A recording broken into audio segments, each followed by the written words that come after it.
के हाथ में दिया, लेकिन आपने 17 सालों में क्या किया? आपने वही सेम दलित, महादलित, पिछड़ा, अति पिछड़ा, आपने बार बार सेग्रीगेट किया है। तो ये सोशल इंजीनियरिंग आपने बहुत कर ली 17 सालों से। और जवाब तो मैं क्या, जवाब तो जनता और यूथ अभी उनसे मांग रहे हैं, चाहे वो सीटीईटी के एग्जाम का आपका आंदोलन हो या बीपीएससी का हो। और अभी जैसे हम सब जानते हैं कि 12 या 13 दिसंबर को पूरे छात्रा जो है, युवा जो है,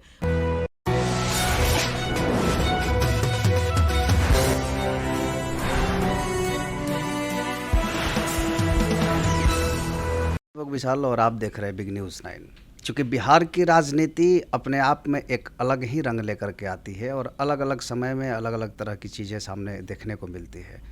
उन तमाम चीज़ों पर हम चर्चा करेंगे और फिलहाल हम मौजूद हैं जो रामविलास पासवान लोक जनशक्ति पार्टी के प्रवक्ता हैं देवयानी मित्रा।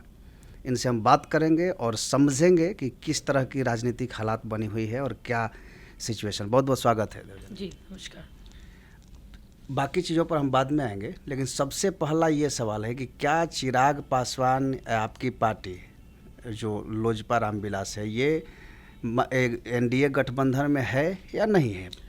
देखिए, फिलहाल जो अभी लास्ट आपने उपचुनाव कुर्नी का देखा और इतना अच्छा प्रदर्शन आपका बीजेपी का था, तो बोलेंगे तो फिर आप लोग बोलेगा कि मैं क्रेडिट ले रही हूँ, बट मैं लेना चाहूँगी, क्योंकि हमारे नेता का जो जनाधार उस दिन जो देखने को मिला था कुर्नी के जस्ट इलेक्शन से एक दिन 2 दिन पहले, तो ये अपने आप में ही बहुत सारी चीज़ों को साबित कर देता है। और देखिए, अभी समय 1 साल 15 दिन का है, तो 1 साल 15 दिन में बहुत सारी चीज़ें बदलेंगी। और क्योंकि हम लोग युवा नेता के साथ काम कर रहे हैं, पूरी टीम भी यूथ ही है, तो जब यूथ जब काम करते हैं, एनर्जी के साथ काम करते हैं, सच्चाई के ऊपर काम करते हैं, तो हमें चिंतित होने की ज़रूरत नहीं है कि कौन हमें बुलाएगा या हम किन के साथ हैं। बट डेफिनेटली लास्ट जो प्रेस कॉन्फ्रेंस में जो हमारे राष्ट्रीय अध्यक्ष जी ने बताया था कि हम लोग डेफिनेटली अलायंस बनाएंगे, बट हम लोग मर्ज नहीं करेंगे। तो हम लोग उसी बात पे अभी भी टिके हुए हैं। अब आगे देखिए 1 साल 1 महीना में और कितनी सारी, 1 साल 15 दिन में और कितनी सारी चीज़ें बदलती है। अभी नीतीश कुमार ने जो संडे को उनका अधिवेशन था, उसमें जो कहा कि बीजेपी मुक्त बिहार बनाने की बात कही गई है, क्या लगता है कि ये कितना सही होगा? वो बीजेपी मुक्त बिहार की बात कर रहे हैं, हम लोग तो नीतीश मुक्त बिहार की बात करेंगे। क्योंकि 17 सालों से आप जब एनडीए में थे, आपको जब एक जिम्मेदारी दी गई थी एज अ सीएम, आप उसमें तो नाकामयाब रहे।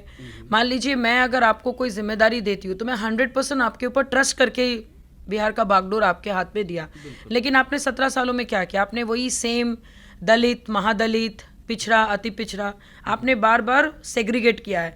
तो ये सोशल इंजीनियरिंग आपने बहुत कर ली 17 सालों से। और जवाब तो मैं क्या, जवाब तो जनता और यूथ अभी उनसे मांग रहे हैं, चाहे वो सीटीईटी के एग्जाम का आपका आंदोलन हो या बीपीएससी का हो। और अभी जैसे हम सब जानते हैं कि 12 या 13 दिसंबर को पूरे छात्रा जो है, युवा जो है, वो विधानसभा घेराव करने वाले हैं। तो ये सारी चीज़ों का जवाब वो पहले देना। नीतीश मुक्त बिहार तो हम लोग चाहते, बीजेपी मुक्त बिहार आप करके भी कौन सा आप तीर मार लीजिएगा, क्योंकि कहीं से भी आपकी कुर्सी तो अभी सलामत नहीं रहेगी। तो इसीलिए अभी उनको सोचना चाहिए, विपक्ष के बारे में सोचने की ज़रूरत फिलहाल तो उनको नहीं है। फिलहाल वो ये सोचे कि जेडीयू 2024-25 तक पूरी पार्टी जिंदा रहेगी कि नहीं रहेगी। अभी तो क्वेश्चन मार्क उनके अपने एग्जिस्टेंस के ऊपर आ गई है। देखिए, अभी जैसे बिहार के राजनीतिक गणित को अगर हम लोग समझते हैं तो बहुत सारे ऐसे सीट हैं जहाँ पे लोकसभा 2024 में जब चुनाव होगी और महागठबंधन एक साथ लड़ती है, अगर नीतीश कुमार और आरजेडी का अगर साथ है, तो बहुत सारे सीटों पर जो मार्जिन कम दिखता था जब नीतीश कुमार एनडीए में थे और आरजेडी की जो वोट बैंक थी, उसके हिसाब से अगर हम देखते हैं तो ये लगता है कि बहुत सारे सीटों पर इत्मीनान से 35 सीट महागठबंधन के खाते में जाएगा। क्या लगता है कि चिराग फैक्टर काम करेगा क्या? देखिए, चिराग फैक्टर काम करेगा, अभी ये क्वेश्चन होना ही नहीं चाहिए। आपने गोपालगंज में भी देखा, आपने मोकामा में भी देखा कि वोटों का अंतर कितना पड़ा है। पहले जो व्यक्ति विशेष की जीत जो वहाँ पे हुई है, पहले 35,000 वोटों की डिफरेंस से भी 16,000। तो कहीं ना कहीं अभी के टाइम में इवन ये आप भी मानते कि हमारे आगे का जो जनरेशन है उनको कोई मतलब नहीं है जातिवाद से, उनको कोई मतलब नहीं है कि भाई आप धर्म में क्या कर रहे हो।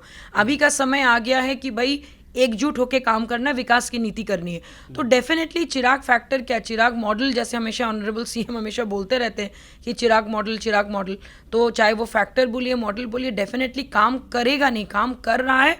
और आगे दिनों में भी ये बहुत बढ़ चढ़ के, हम नहीं, पूरी युवा, पूरी जनता, पूरे यूथ, पूरी नारी शक्ति उनके साथ है। लेकिन महिलाओं के अगर हम बात करें, महिला ज़्यादातर नीतीश कुमार के फेवर में रहती है, क्योंकि अब तमाम आरक्षण के जो बिल थे वो इन्हीं के लाया हुआ है और भी चीज़ें थी। इसके साथ कल के अधिवेशन में उन्होंने ये भी कहा कि जेडीयू सभी जाति धर्मों की पार्टी है, तो उनको पार्टी जाति के आधार पर बांटने के हिसाब से आप क्यों देखते हैं? मैं क्यों देखूंगी, आप बताइए ना। 17 सालों में उन्होंने, अगर ऐसी बात है तो दलितों के ऊपर जो अभी इतना अत्याचार हो रहा है, अगर आप अरवल की केस कोई देख लीजिए, ऑनरेबल सीएम होते हुए जहाँ पे आपको पदयात्रा करनी चाहिए थी, आप कुछ चंद लोगों को भेज के अगर सोचिएगा कि मामला दब जाएगा, तो ऐसा नहीं होगा। अगर ऐसी बात है तो 9th जो आपका किलिंग जो आपका आरा में हुई, उसके बाद जो हाजीपुर में घटना घटी, भागलपुर में घटना घटी, ये सब का जिम्मेदारी कौन लेगा? ये नहीं, इन सब के बारे में तो बात नहीं कर रहे हैं। और ये जो बार बार जो महिलाएं जो वोट आप बोल रहे हैं, ये उनका एक मिथ है। वो समय गया जब आप लोगों को ये मतलब बड़े बड़े कोटेशन जो आप लगा के जो बोलते थे कि बिहार की बहुएं बेटियां करें पुकार, शराब मुक्त हो बिहार। कहाँ हुआ शराब मुक्त बिहार? खुलेआम लोग पी रहे हैं। इससे अच्छा भाई उनको तो ऐसा, जस्ट बिकॉज उनको उस वक्त सीटें जीतनी थी बोल के उन्होंने, और भूलिएगा मत कि ऑलरेडी वो 3रे नंबर की पार्टी बन गए हैं हमारे ही वजह से, हमारे पार्टी की वजह से। उनको पता चल गया कि भाई उनका जनाधार अभी कहाँ है। तो ये सब सोच अभी नीतीश कुमार जी को बदल लेना चाहिए। ठीक है, ऑनरेबल पीएम है, सॉरी आपका सीएम है, 8 बार वो बने हैं, गिनीज बुक ऑफ रिकॉर्ड में आपने नाम तो लिखा लिया, लेकिन अगर जब इतिहास जब पढ़ी जाएगी हमारे अगले जनरेशन, तो लोग, मुझे भगवान ना करे कि ऐसा दिन आए कि जैसे लोग एक समय पे कुछ ऐसे महाराजाओं का नाम लेते थे, वैसा उनका नाम नहीं लिया जाए कि भाई नीतीश कुमार जी 17 सालों में बिहार को 20 साल से 30 साल और पीछे उन्होंने कर दिया। आप एक बात बताइए, बिहार स्टेट को आप कौन से स्टेट के साथ आप कंपेयर करते हो? कौन सा स्टेट के साथ आप कंपेयर कर पाते? आज के दिन में हम लोग तो कोई स्टेट के साथ कंपेयर नहीं कर पाते। कोई स्टेट आसपास नहीं है जिस ढंग से बिहार की माने प्रगति होनी चाहिए थी, क्या वो हुई है? इंफ्रास्ट्रक्चर नहीं है, रोजगार नहीं है, एडुकेशन नहीं है, हेल्थ नहीं है। अगर इतना ही अच्छा हेल्थ होता, बहुत अच्छा लगा कि रोहिणी जी ने अपनी किडनी अपने पिताजी को दिया, लेकिन वही सारी चीज़ें अगर बिहार में होती तो फिर वो और ज़्यादा मतलब काबिले तारीफ था।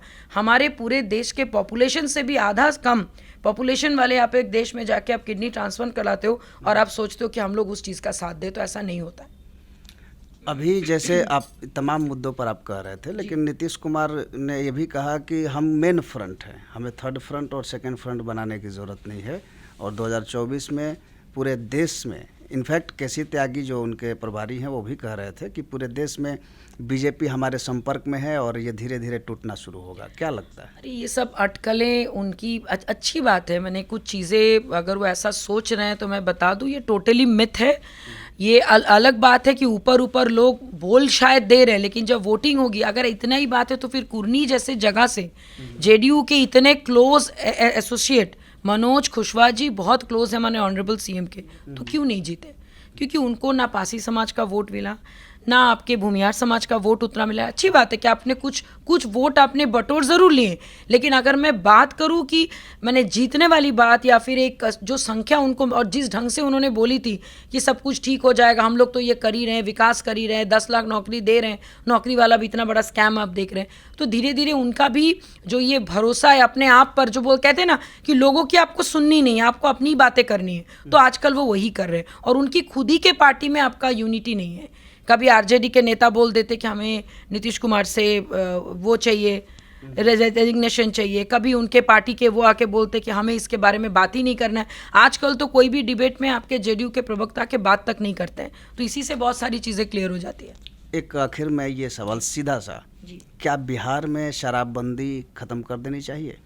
देखिए, ये शराबबंदी अगर, बिकॉज जिस ढंग से अभी आपकी चीज़ें हो रही हैं और जिस ढंग से आपकी शराब के ऊपर जो आपका क्या कहते हैं, जो माफियागिरी जो चल रहा है, अगर आप उसको मैंने प्रॉपरली अगर आप उसको हैंडल नहीं कर पाते हैं, और एक समय जब शराब था और जब यहाँ पे इंडस्ट्री थी, हर एक चीज़ का पॉजिटिव नेगेटिव होता है। तो अगर मैं पॉजिटिव एस्पेक्ट में सोचूं तो टर्नओवर जो उस वक्त 4,500 करोड़ प्लस जो हुआ करता था, आज के डेट में बंद होने के बाद वो आई थिंक 90 प्लस या 90,000 प्लस ऐसा कुछ, अगर मैं गलत नहीं हूँ तो उससे ज़्यादा टर्नओवर हो, लेकिन वो टर्नओवर किसी के विकास के लिए नहीं हो रहा है, वो एक ही सत्ता के पास जा रही है। तो अगर ऐसी चीज़ें हैं, तो अगर विकास की अगर मैं बात करूं, अगर उसको खोलने से अगर विकास होगा तो डेफिनेटली खोल देने चाहिए with lot of terms and condition, क्योंकि बाकी सारे राज्यों में शराब के साथ साथ विकास भी है। तो अगर दोनों चीज़ें अगर आप साइमल्टेनियसली लेके चल पाएंगे तो आई थिंक वो खोलना ठीक रहेगा।